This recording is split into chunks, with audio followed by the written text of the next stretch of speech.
I just wanted to jump in real quick because somebody posted in the Q&A just an open-ended statement says, imagine working with 80 separate vendors.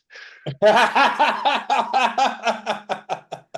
How many vendors these days do you end up working with there? 40 still? So in Massachusetts, it's about 40 vendors on average. In Connecticut, we don't have even a dozen licensees up and running yet for the most part. So very wildly different.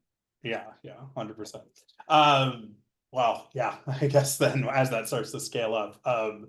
Well, actually, so to that point, let's talk a little bit about, so we kind of a little bit talked about the problems of those symptoms, like in terms of one thing we find is like, do you know you have that problem, right? And then like part of it is like, are you experiencing these symptoms? Are you just experiencing it takes a huge amount of time to do these tasks? The net terms thing, are you experiencing a issue of making those net terms consistently?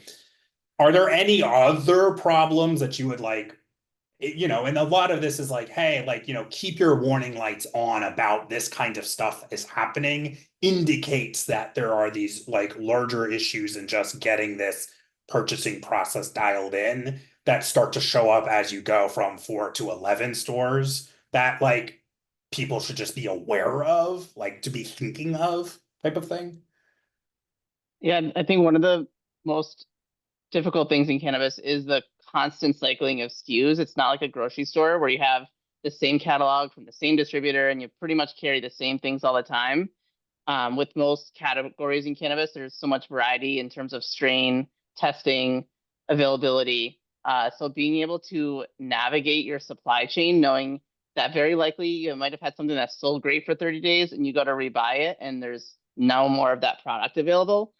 So being able to look at your menu holistically and understand where the gaps are and look for trends. And I think this is something, again, great that Happy Buyers now does with being able to look at something as simple as sativa indica hybrid and matching it up against a price point and matching it up against different vendors and be like, all right, when I have this type of strain type from this vendor at this price point, this is the success we're seeing, or this is the success that we're not seeing that we would like to see.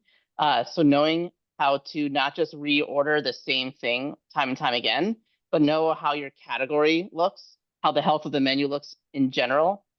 If you started the month at 400 SKUs and now you have 800 SKUs, there's something going on that needs to be investigated. And also just being able to look at your cost of goods sold each day and like truly understand the days of supply in your vault.